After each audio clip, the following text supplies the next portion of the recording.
name is Vanessa Camilleri. I am a lecturer at the Department of Artificial Intelligence at the Faculty of ICT, University of Malta. At the moment, we are currently working on virtual reality, so a different form of reality to what we experience.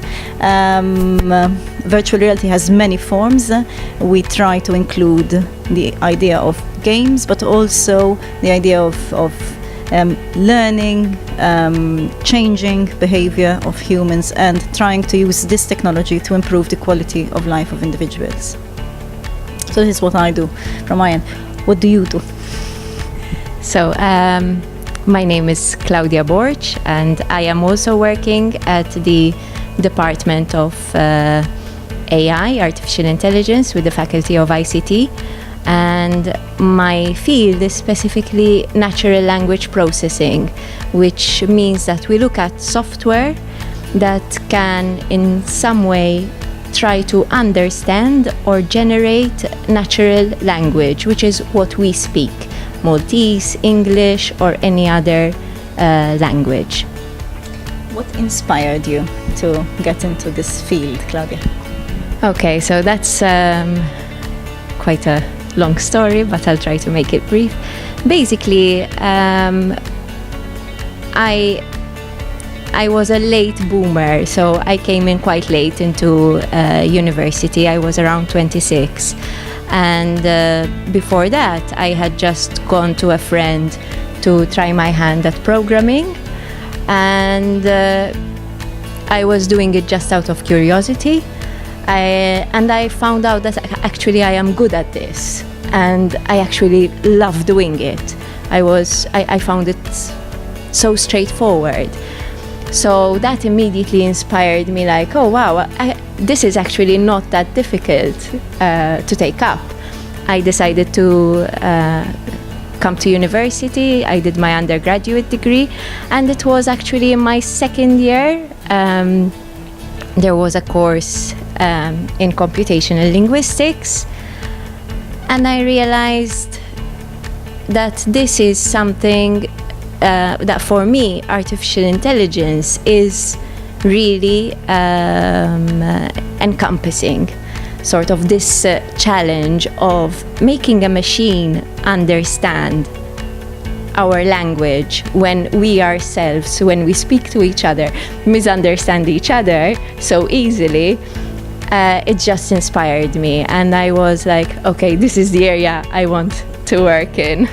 How about for yourself? In my case, I think I started to work in this area before I even knew I wanted to get into ICT.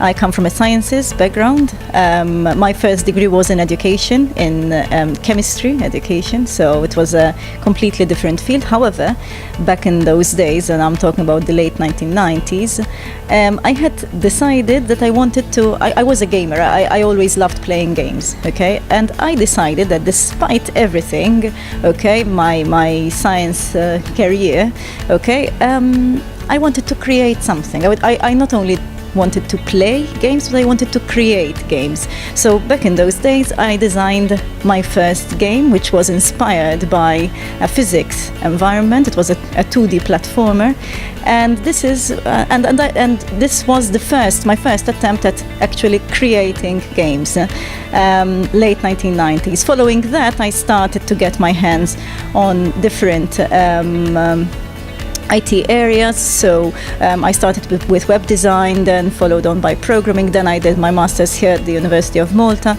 and finally my PhD, where I specialized more into this area of human to computer interaction, where I studied more about how technology, what we do, how games, immersive technologies, virtual realities, augmented realities can all help change, modify human behavior. So this is an area which is very interesting to me. What message would you give to girls and women today who are maybe considering different options and might consider to take up IT and computing? The first message that I would give is this. we're both testimonials of the fact that we didn't really start into ICT, but we moved towards ICT. And the reason is because we found an area that is exciting, innovative, that helps us be who we really want to be in our work, and I think the message is try to find the area that you would like to grow in, because this is where a person comes out, where a person grows, and forget stereotypes, forget the ideas that you might have, the perceptions that you might have that IT is maybe a man's word, or that the jobs are very stereotypical with isolated and so on. Do what you feel makes you feel best. And I think that IT has such a potential of such a different variety of jobs that mixes not just the development aspect and the programming aspect, but also the creativity, the arts, the humanities, how humans behave, the psychology of people. I think ICT today is all of this rolled into one. Artificial intelligence brings this all together. So do consider that. And from my side, it was very similar, but one of the things that actually encouraged me to take IT was that when I actually sat down and thought about it, I said, wow, this is a type of job that, if I get bored working in one industry, I can easily switch to another industry. And if there comes a time as well where I need to work from home, it is also doable. And when I saw this flexibility of working in IT, it sort of encouraged me even more to go for this type of job. That was at the time when I was still thinking that eventually I would work in industry. I still had no idea that I would end up in academia and in research.